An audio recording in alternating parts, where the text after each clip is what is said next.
Good morning सभी aspirant को। आप सभी का हमारे ईटी एकेडमी के प्लेटफॉर्म पे स्वागत है। चलिए स्टार्ट करते हैं अपने डेली करंट अफेयर्स के न्यूज़ को। तो पहली न्यूज़ है कि बिहार राज्य के पूर्व उप मुख्यमंत्री सुशील कुमार मोदी जी का 13 मई को 72 वर्ष की आयु में निधन हो गया है। इम्पॉर्टेंट है क्योंकि हमारे बिहार से रिलेटेड है और बीपीएससी के एग्ज़ाम के लिए तो बहुत ही ज़्यादा इम्पॉर्टेंट सा फैक्ट है ये। तो सुशील कुमार मोदी जी का, जो कि उप मुख्यमंत्री थे बिहार के, उनका 13 मई को 72 वर्ष की आयु में निधन हो गया है। अगर इनके बारे में हम फैक्ट्स को देखें तो पहली बार ये 1990 में बिहार विधानसभा के लिए विधायक चुने गए थे। तो सबसे पहली बार ये विधायक कब चुने गए थे? तो 1990 में। ठीक है। 2004 में ये पहली बार भागलपुर के निर्वाचन क्षेत्र का प्रतिनिधित्व करते हुए लोकसभा के सदस्य बने। तो पूछा जा सकता है क्वेश्चन कि लोकसभा के सदस्य के रूप में ये कब बने थे? तो 2004 में। और इनका निर्वाचन क्षेत्र कहाँ था? तो भागलपुर निर्वाचन क्षेत्र था। फिर ये उप मुख्यमंत्री 2005 से 2013 तक रहे। उसके बाद 2017 से 2020 तक ये राज्य के उप मुख्यमंत्री के पद पे भी रहते हैं।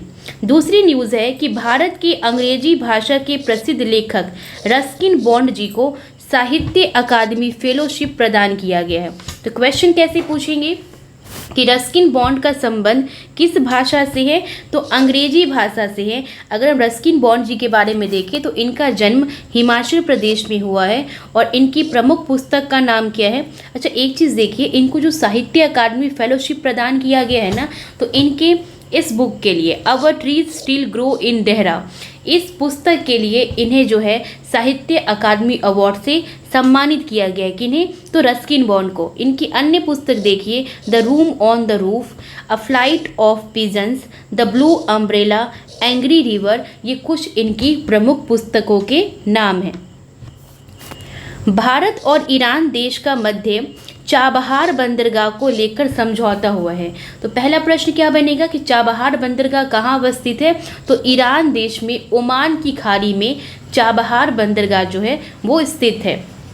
एक्चुअली ये न्यूज़ में क्यों है? क्योंकि इस समझौते के तहत ईरान के चाबहार बंदरगाह को भारत ने 10 साल के लिए क्या किया है? तो लीज पे लिया है। और इसको भारत सरकार ने लीज पे तो लिया है, कितने सालों के लिए? तो 10 सालों के लिए। साथ ही इस समझौते के तहत जो भारतीय company India ports global limited है, वो चाबहार पोर्ट में $100 बिलियन का निवेश भी करेगी। ठीक है। तो चाबहार पोर्ट में कौन सी कंपनी जो है वो निवेश कर रही है? तो भारतीय company India ports global limited. Chabahar port के बारे में आप देखोगे तो ईरान में ओमान की खाड़ी में स्थित है और पाकिस्तान के ग्वादर पोर्ट से ये 72 किलोमीटर दूर अवस्थित है। अब चाबहार पोर्ट पे चूँकि इंडिया ने 10 साल का मतलब इसको लीज पे लिया है, तो इससे इंडिया को मध्य एशिया से व्यापार करने में काफ़ी ज़्यादा सुगमता जो है वो प्राप्त होगा। अगली न्यूज़ है कि तमिलनाडु के पी श्याम निखिलम को शतरंज ग्रैंड मास्टर घोषित किया गया है। तो ये जो पी श्याम निखिलम जो है वो 85वें ग्रैंड मास्टर बने हैं। ठीक है। तो पूछा जा सकता है कि भाई हाल ही में 85वें ग्रैंड मास्टर के रूप में किनका चयन हुआ है, मतलब कौन बने हैं? तो पी श्याम निखिलम। और इनका संबंध किस राज्य से है? तो तमिलनाडु से है।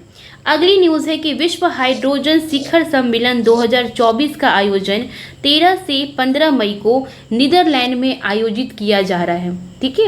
उद्देश्य क्या है इसका? कि हाइड्रोजन को स्वच्छ ऊर्जा के रूप में बढ़ावा देना, क्योंकि आप सभी को पता है 2030 तक हमारा सस्टेनेबल डेवलपमेंट गोल का भी लक्ष्य है कि हमें जो है हमें क्या करना है? हाइड्रोजन को क्या करना है? हाइड्रोजन से जो ऊर्जा है उसको बढ़ावा देना है। और राष्ट्रीय हरित हाइड्रोजन मिशन के बारे में आप देखिएगा तो इसकी शुरुआत कब हुई थी? जनवरी 2023 में। उद्देश्य क्या है? स्वच्छ ऊर्जा स्रोत के रूप में हरित हाइड्रोजन की तैनाती में तेजी लाना। अगली न्यूज़ है कि हाल ही में इंडोनेशिया के माउंट ईबू में विस्फोट हुआ है। तो सीधा सीधी प्रश्न क्या बनेगा कि माउंट ईबू जो है, जो कि एक ज्वालामुखी है, ये किस देश में अवस्थित है? तो ये इंडोनेशिया में अवस्थित है। माउंट ईबू के बारे में आप देखो तो इंडोनेशिया के हलमाहिरा द्वीप के उत्तर पश्चिमी तट पर स्थित है। अगर थोड़ा और डीप जाएंगे तो वो द्वीप का नाम पूछ लेंगे। तो द्वीप का नाम क्या है? हलमाहिरा द्वीप। और कहाँ पे है माउंट ईबू? तो इंडोनेशिया में है। अगली न्यूज़ है कि भारत की निम्न रचनाओं को यूनेस्को के memory of the world Asia Pacific regional register में शामिल किया गया है। अब यूनेस्को के memory of the world Asia Pacific regional register में किन रचनाओं को शामिल किया गया है भारत का? तो हमारा रामचरितमानस, जिनके लेखक कौन हैं? गोस्वामी तुलसीदास जी। दूसरा, पंचतंत्र को शामिल किया गया है, जिनके लेखक विष्णु शर्मा हैं। और तीसरा क्या है? सहृदय लोकन, इसके लेखक कौन है? पंडित आचार्य आनंदवर्धन। अगली न्यूज़ है कि छत्तीसगढ़ के दुर्ग जिले में स्थित भिलाई स्टील पावर प्लांट जो है, छत्तीसगढ़ का पहला फ्लोटिंग सोलर प्लांट स्थापित किया जाएगा। तो क्वेश्चन क्या पूछा जाएगा कि भी हाल ही में छत्तीसगढ़ का पहला फ्लोटिंग सोलर प्लांट कहाँ पे स्थापित किया जा रहा है? किस जिले में? तो दुर्ग जिले में। ठीक है, इसकी क्षमता कितनी है? इसकी क्षमता कितनी है? तो 15 मेगावाट है। उद्देश्य क्या है? तो ऊर्जा संरक्षण और नवीकरणीय ऊर्जा को बढ़ावा देने के लिए। देखिए भारत किस तरीके से 2070 तक नेट जीरो कार्बन उत्सर्जन को करने के लिए, ठीक है, नेट जीरो प्राप्त करने के लिए लगातार प्रयास कर रहा है। हर एक राज्य भी इसे अपने अपने लेवल पे इसको कार्बन उत्सर्जन को कम करने की कोशिश कर रहे हैं। और आप देखिए छत्तीसगढ़ के दुर्ग जिले में पहला फ्लोटिंग सोलर प्लांट भी स्थापित किया गया है। अगली न्यूज़ है, बहुत इंपॉर्टेंट है कि दोहा डायमंड लीग 2024 में नीरज चोपड़ा ने 88.36 मीटर जेवलिन थ्रो कर रजत पदक जीता है। 69वें में क्वेश्चन था इससे, ठीक है, नीरज चोपड़ा जी से क्वेश्चन था, तो इसको अच्छे से देख लेना आप लोग कि दोहा डायमंड लीग 2024 में नीरज चोपड़ा ने 88.36 मीटर जेवलिन थ्रो करके रजत पदक जीता है। और नीरज चोपड़ा का संबंध किस राज्य से है भारत के? तो हरियाणा से है। अगली न्यूज़ है, मिखाइल मिशुस्तिन को रूस का प्रधानमंत्री नियुक्त किया गया है। तो अभी हाल ही में रूस के प्रधानमंत्री किसे नियुक्त किया गया है? तो मिखाइल मिशुस्तिन को। इनका पीएम के रूप में ये दूसरा कार्यकाल है।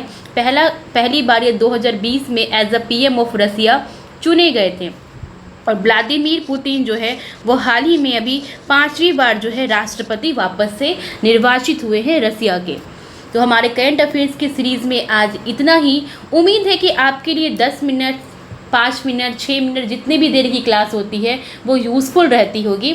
ठीक है, आप लोग कमेंट सेक्शन में अपनी प्रतिक्रिया को ज़रूर दीजिए। और बहुत ही जल्द प्लेलिस्ट भी बना दिया जाएगा। ठीक है, बस कुछ टाइम दीजिए, प्लेलिस्ट को भी बना दिया जाएगा ताकि आपको ढूंढने में भी दिक्कत ना हो। ठीक है, बाय, थैंक यू।